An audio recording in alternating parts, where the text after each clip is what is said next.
విద్యార్థి లోకానికి మీ ఏసిడి నమస్కారం. ఫ్రెండ్స్, మనం ఈరోజు వాంట్ టు అనే స్ట్రక్చర్ని నేర్చుకుంటున్నాము. టాపిక్ పేరు ఏంటంటే వాంట్ టు. వదలమ్మ.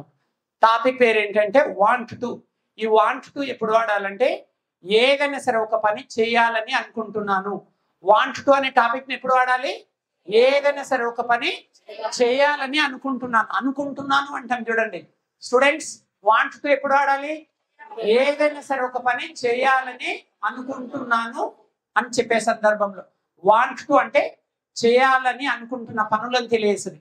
వాంట్ టు అంటే ఏదైనా సరే ఒక పని చేయాలని అనుకుంటున్నాను అంటాం. వాంట్ టు ఎప్పుడు వాడాలి బేట? ఏదైనా సరే ఒక పని నేను చేయాలని అనుకుంటున్నాను. వాంట్ టు ఎంతమందికి అర్థమైంది? అర్థమైందా మీకు? వాంట్ టు ఎప్పుడు వాడాలి? ఏదైనా సరే ఒక పని చేయాలని అనుకుంటున్నాను. వాంట్ టు ఎప్పుడు వాడాలి బేట? ఏదైనా సరే ఒక పని చేయాలని అనుకుంటున్నాను అని మాట్లాడే సందర్భంలో. You go and SIT SIT SIT right. ఇప్పుడు మనము వాంట్ టు పైన వాక్యాలు రాయాలంటే సూత్రం నేర్చుకోవాలి. ఫస్ట్ బాగా వినండి. వాంట్ టు అంటే అనుకుంటున్నాను, ఏదైనా సరే ఒక పని చేయాలని అనుకుంటున్నాను. మరి వాంట్ టు వాడి వాక్యాలు రాయాలంటే ఒక సూత్రం ఉంటుంది. ప్రతి మనిషికి ఒక గోత్రం ఎట్లుంటుందో ఇంగ్లీష్లో ప్రతి టాపిక్కి ఒక సూత్రం ఉంటుంది. మరి వాంట్ టు అనే టాపిక్ సూత్రం ఏంటంటే ఫస్ట్ సబ్జెక్ట్ తీసుకోవాలి, తర్వాత వాంట్ టు తీసుకోవాలి, తర్వాత వర్బ్ 1 తీసుకోవాలి, వర్బ్ యొక్క మొదటి రూపాన్ని తీసుకోవాలి, ఇక్కడ ఆబ్జెక్ట్ లేదా ఎక్స్ట్రా వర్డ్స్ తీసుకోవాలి. అంటే వాంట్ టు పైన వాక్యాలు రాయాలంటే ఫస్ట్ సబ్జెక్ట్ ఉండాలి. సబ్జెక్ట్స్ చూడండి ఒకసారి. I, we, you, they, he, she, it. ఒకసారి సబ్జెక్ట్ చదవండి మీరంతా. I, we, you, they, he, she, it అంటే 7 సబ్జెక్ట్స్ ఉన్నాయి. ఫస్ట్ ఒకటో సబ్జెక్ట్ తోటి వాంట్ టు పైన వాక్యాలు ఎట్లా రాయాలో చూద్దాం. ఇక్కడ సబ్జెక్ట్ దగ్గర ఐ తీసుకుందాం. I want to learn English అంటే నేను ఇంగ్లీష్ నేర్చుకోవాలని అనుకుంటున్నాను. I want to learn English అంటే ఏంటి? నేను ఇంగ్లీష్ నేర్చుకోవాలని అనుకుంటున్నాను. అంటే ఇక్కడ ఐ ప్లేస్ లో వి తీసుకోవచ్చు, యు తీసుకోవచ్చు, దే తీసుకోవచ్చు, హీ తీసుకోవచ్చు, షీ తీసుకోవచ్చు. ఐ అంటే నేను, వి అంటే మనము లేదా మేము, యు అంటే నీవు లేదా మీరు, దే అంటే వారు, హీ అంటే అతడు, షీ అంటే ఆమె, ఇట్ అంటే ఇది లేదా అది. వీటితో పాటు వేరే సబ్జెక్ట్స్ కూడా ఉన్నాయి. ఒకసారి అక్కడ చూడండి. ఐ, యు, దే, హీ, షీటే కాకుండా రకరకాల సబ్జెక్ట్స్ చేత మనం వాక్యాలు నేర్చుకోవాలి. మై ఫ్రెండ్స్ అనేది కూడా సబ్జెక్టే. మై ఫ్రెండ్స్ అనేది సబ్జెక్టే. అక్కడ కేసీఆర్ అనేది కూడా సబ్జెక్టే. నెక్స్ట్ ఆకాష్ అండ్ అర్జున్ ఉంది, అది కూడా సబ్జెక్టే. అక్కడ సిబిఎన్ చంద్రబాబు నాయుడు ఉంది, అది సబ్జెక్టే. గౌతమి ఉంది, సబ్జెక్టే. అక్కడ మై ఫ్రెండ్ ఉంది. You SIT the side, not you Modi. Next Modi, అది కూడా సబ్జెక్టే. SIT right. సో ఇప్పుడు ఇన్ని సబ్జెక్ట్స్ అయితే మనం వాక్యాలు రాయడం నేర్చుకుందాం. రైట్. సో ఇప్పుడు మొదటగా ఐ అనే సబ్జెక్ట్ తోటి నేను తెలుగులో చెప్తాను. ఏ సబ్జెక్టు ఉండే వ్యక్తి దాన్ని ఇంగ్లీష్లో చెప్పాలి. ఐ అంటే ఇప్పుడు మీరు చెప్పాలి. నేను ఇంగ్లీషు నేర్చుకోవాలని అనుకుంటున్నాను. నేను ఇంగ్లీష్ నేర్చుకోవాలనుకుంటున్నాను చెప్పండి. రైట్. ఫస్ట్ వీళ్ళు చెప్తారు, నెక్స్ట్ మీరు చెప్పాలి.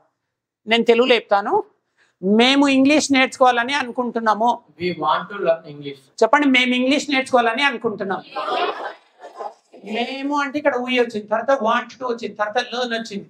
ఇంగ్లీష్ అనేది ఎక్స్ట్రా వర్డ్స్. ఇక్కడ వర్బ్ 1 ఉండాలి. వాంట్ టు వాడి 1,00,000 వాక్యాలు మాట్లాడిన వర్బ్ యొక్క మొదటి రూపాన్ని తీసుకోవాలి. నెక్స్ట్ యు అనే సబ్జెక్ట్. ఇప్పుడు మీరు చెప్పాలి. మీరు ఇంగ్లీష్ నేర్చుకోవాలని అనుకుంటున్నారు. You want to learn English. మీరు ఇంగ్లీష్ నేర్చుకోవాలని అనుకుంటున్నారు అంటే ఏంటి బేట? You want to learn English. ఇప్పుడు దే అనే సబ్జెక్ట్. వారు ఇంగ్లీష్ నేర్చుకోవాలని అనుకుంటున్నారు. They want to learn English. వారు ఇంగ్లీష్ నేర్చుకోవాలని అనుకుంటున్నారు చెప్పండి. They want to learn English. Next ఇప్పుడు హీ అనే సబ్జెక్టు. అతడు ఇంగ్లీష్ నేర్చుకోవాలని అనుకుంటున్నాడు. He wants to learn English. అతడు ఇంగ్లీష్ నేర్చుకోవాలనుకుంటున్నాడు అంటే ఏంటి? He wants to learn English. చూడండి ఇక్కడ subjects I, we, you, they వచ్చినప్పుడేమో ఓన్లీ వాంట్ టు వచ్చింది. I want to, we want to, you want to, they want to. He అనే third person singular వచ్చినప్పుడు వాంట్ కేసు చేర్చాలి. హీ వాంట్స్ టు అనాలి, అలాగే షీ వాంట్స్ టు అనాలి. He షీతో పాటు ఎనీ థర్డ్ పర్సన్ సింగులర్ అనే సబ్జెక్ట్ వచ్చినప్పుడు వాంట్ కేసు చేర్చాలి.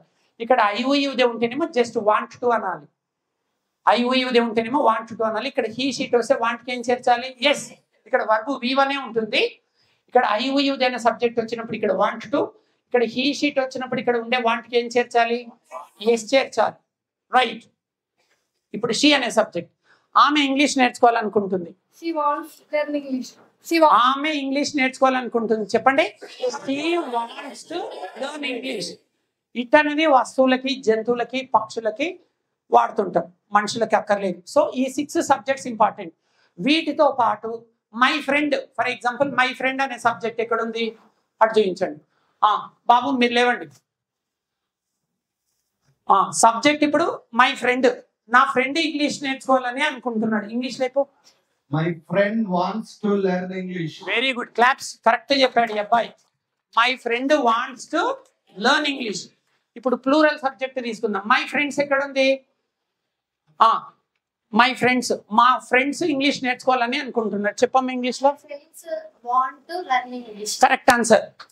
My friends want to learn English. Next ఇప్పుడు కేసీఆర్ అనే సబ్జెక్ట్ ఎక్కడ ఉంది? కేసీఆర్ అనే సబ్జెక్ట్. రైట్. కేసీఆర్ ఇంగ్లీష్ నేర్చుకోవాలని అనుకుంటున్నాడు. Wants to learn English. KCR wants to learn English. Right answer. Next Chandrababu Naidu. For example Chandrababu Naidu. Chandrababu Naidu English నేర్చుకోవాలనుకుంటున్నాడు. Chandrababu Naidu wants to learn English. Chandrababu Naidu wants to learn English. Chandrababu Naidu he కాబట్టి అక్కడ వాంట్ కేసి వచ్చింది. నెక్స్ట్ ఇంకేముంది? ఆకాష్ అండ్ అర్జున్. ఇది third person plural. లేవు బాబు. ఆకాష్ మరియు అర్జున్ ఇంగ్లీష్ నేర్చుకోవాలనుకుంటున్నారు. Akash and Arjun want to learn English. Akash and Arjun want to learn English. ఇంకేం సబ్జెక్ట్స్ ఉన్నాయి? మోడీ ఇంగ్లీష్ నేర్చుకోవాలి. గౌతమి ఇంగ్లీష్ నేర్చుకోవాలని అనుకుంటుంది. Gautami wants to learn English. Very good. Gautami wants to learn English. ఇంకేం సబ్జెక్ట్స్ ఉన్నాయి? రైట్. మోడీ అనే సబ్జెక్ట్ తోటి చెప్పండి. మోడీ ఇంగ్లీష్ నేర్చుకోవాలని అనుకుంటుంది. Modi wants to learn English. Wonderful, correct answer. So చూశారు కదా ఫ్రెండ్స్, ఐఓయూదే హీ షీట్లే కాకుండా ఏ సబ్జెక్ట్ చేతనైనా మీరు ఈజీగా చెప్పగలగాలి. మీకు వాంట్ టు చక్కగా అర్థమైందా బేటా? మరొక్కసారి వినండి. టాపిక్ పేరు వచ్చేసి వాంట్ టు. ఏదైనా సరే ఒక పని చేయాలని అనుకుంటున్నాను అని మాట్లాడే సందర్భంలో వాంట్ టు వాడాలి. సూత్రం ఏంటంటే ఫస్ట్ సబ్జెక్ట్ తీసుకోవాలి, తర్వాత వాంట్ టు తీసుకోవాలి, తర్వాత వర్బ్ యొక్క మొదటి పని తీసుకోవాలి, ఎక్స్ట్రా వర్డ్స్ లేదా ఆబ్జెక్ట్స్. ఇక్కడ I we you they place any third person singular subject వచ్చినప్పుడు ఇక్కడ వాంట్ టు వస్తుంది. ఇక్కడ he she it place any third person singular వచ్చినప్పుడు వాంట్స్ టు వస్తుంది.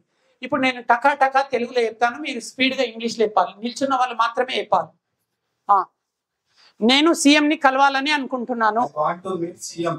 మేము సీఎంని కలవాలనుకుంటున్నాము. Want to meet CM. మీరు సీఎంని కలవాలని అనుకుంటున్నారు. Want to meet CM. వారు సీఎంని కలవాలని అనుకుంటున్నారు. They want to meet CM. అతడు సీఎంని కలవాలనుకుంటుండు. He wants to meet CM. ఆమె సీఎంని కలవాలని అనుకుంటుంది. She wants to meet CM. పర్వాలేదు. సో ఇలా అంటే సబ్జెక్ట్ వెంటనే వాంట్ టు తీసుకోవాలి. ఐఓయూదే వస్తే వాంట్ టు, హీ షీట్ వస్తే వాంట్స్ టు, వర్బ్ యొక్క మొదటి రూపాన్ని మాత్రమే తీసుకోవాలి. ఇలా 1,00,000 వర్బులు తీసుకున్నా సరే వర్బ్ యొక్క మొదటి రూపాన్నే తీసుకోవాలి. సో వాంట్ టు అంటే అనుకుంటున్న పనులు. ఏదైనా సరే ఒక పని చేయాలని అనుకుంటున్నాను అని చెప్పే సందర్భంలో మనం వాంట్ టు వాడాలి. వాంట్ టు మీకు అందరికీ చక్కగా అర్థమైందా? సో వాంట్ టు అనే టాపిక్ మీకు అందరికీ చక్కగా అర్థమైందని ఆశిస్తూ ఈ టాపిక్ని ఇంతటితో ముగిద్దాం. Thank you.